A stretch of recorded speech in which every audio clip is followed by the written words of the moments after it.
நம்ம பாக்கியலட்சுமி சீரியல் பத்தி பேச ஆரம்பிச்சிட்டாலே ஒரு சுவாரஸ்யம் வந்துடும். என்னடா இது, ஒரு கொலை கேஸ்?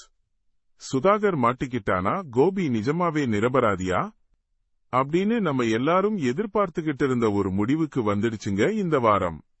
எல்லாரும் ரொம்பவே எதிர்பார்த்த பரபரப்பான திருப்பங்கள் நடந்தது. அந்த எபிசோட்ல என்ன நடந்ததுன்னு கேட்க நீங்க தயாரா? அப்போ வாங்க பார்க்கலாம். நம்ம இனியா சிசிடிவி கேமரா காட்சிகளை வச்சு விசாரிச்சிட்டு இருக்காங்க. அந்த ரெஸ்டாரண்ட்டுக்கு இனியா போறதுக்கு முன்னாடியே சுதாகர் அவருடைய பிஏ கூட அங்கே இருக்கிறது தெரிய வந்திருக்கு. அது மட்டும் இல்லாம இனியா உள்ள இருக்கும்போதும் அந்த பிஏ அங்கேயே இருந்திருக்கா. இதையெல்லாம் பார்த்தா சுதாகர் ஏதோ ஒரு தப்பு பண்ணியிருக்கான்னு நல்லாவே தெரியுது. இதை வச்சு இனியாவை சுதாகருக்கும் சந்திரிகாவுக்கும் என்ன தொடர்புன்னு டிவி சேனல்ல விசாரிக்க சொல்றாங்க நம்ம பாக்கியா. இனியா விசாரிக்கும் போதுதான் ஒரு உண்மை வெளியே வருது. சந்திரிகாவுக்கு ஏற்கனவே கல்யாணமாகி பிறந்த பையன்தான் நிதிஷ். அவங்க ஆபீஸ்ல வேலை பார்த்த சுதாகர் சந்திரிகா கிட்ட நல்லா பேசி அவங்க மனசுல இடம் பிடிச்சு அவங்களையே கல்யாணம் பண்ணிக்கிட்டு இருக்கான். இதுக்கப்புறம் சந்திரிகாவோட பிசினஸ் எல்லாத்தையும் தானே பாத்துக்க ஆரம்பிச்சு அவங்க சொத்துக்கள் எல்லாத்தையும் தன்னோட பேர்ல மாத்திக்க ஆரம்பிச்சிருக்கான். இதனால நிதிஷ்கும் சந்திரிகாவுக்கும் அடிக்கடி சண்டை வந்திருக்கு. அது மட்டும் இல்லாம நிதிஷுக்கும் சுதாகருக்கும் நடுவுலையும் அடிக்கடி சண்டை வந்திருக்கு. அப்போ சுதாகருக்கு சொத்து மேல ஒரு ஆசை இருந்திருக்கலாம், அதனாலதான் இந்த கொலையவே செஞ்சிருக்கலாம் அப்படின்னு நம்ம பாக்கியா ஒரு யூகத்துக்கு வர்றாங்க. என்ன மக்களே, சொத்துக்கு ஆசைப்பட்டு ஒருத்தன் இப்படியெல்லாம் செய்வானா? உங்க கருத்து என்னன்னு கமெண்ட்ஸ்ல சொல்லுங்க. இந்த உண்மையை உறுதிப்படுத்த சந்திரிகாவை நேரா போய் பார்க்கலாம்னு முடிவு பண்றாங்க. அதனால பாக்கியா, செழியன், எழில் எல்லாரும் சுதாகர் வீட்டுக்கு கிளம்பி போறாங்க. ஆனா அங்க போனதும் சுதாகர் வீட்டுக்குள்ளேயே இருக்கான். இவங்க என்ன பண்றதுன்னு தெரியாம யோசிச்சுக்கிட்டு இருக்கும்போது ஆகாஷ் போன் பண்ணி, நீங்க தானே நிதிஷை கொலை பண்ணீங்க, உங்களுக்கு எதிரான ஆதாரம் என்கிட்ட இருக்கு அப்படின்னு சொல்லி சுதாகரை வெளியே வர சொல்றான். இதை கேட்டதும் சுதாகர் அவனோட பிஏவை கூப்பிட்டுக்கிட்டு அவசர அவசரமா அங்கிருந்து கிளம்புறான்.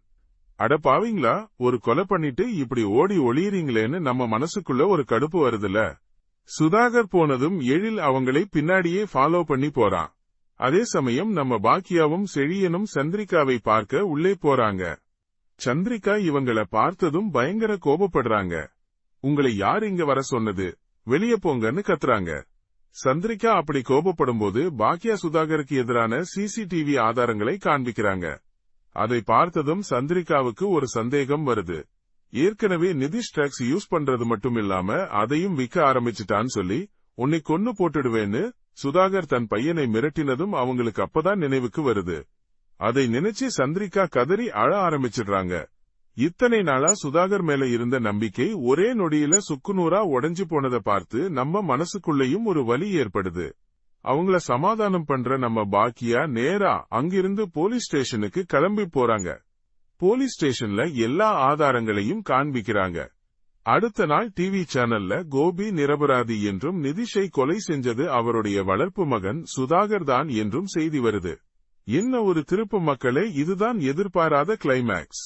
கோபி நிரபராதின்னு நிரூபணமானது எல்லாருக்கும் ரொம்பவே சந்தோஷமான ஒரு செய்தி. இத்தனை நாளா நம்ம எல்லாரும் கோபியை தவறா நினைச்சோம். ஆனா அவரோட சந்தோஷத்துக்காகவே இத்தனை போராட்டங்களை சந்தோஷமா கடந்து வந்த பாக்கியாவுக்கு ஒரு ஹேட்ஸ் ஆஃப். என்ன மக்களே, இந்த எபிசோடை பார்த்ததும் உங்க மனசுல என்ன தோணுச்சு? கமெண்ட்ல மறக்காம சொல்லுங்க. மீண்டும் சந்திப்போம். ட்ரெண்டிங் நண்பன் சேனலை சப்ஸ்கிரைப் பண்ணுங்க. இந்த வீடியோ பிடிச்சிருந்தா லைக் பண்ணுங்க, ஷேர் பண்ணுங்க. அடுத்த வீடியோல பார்ப்போம்.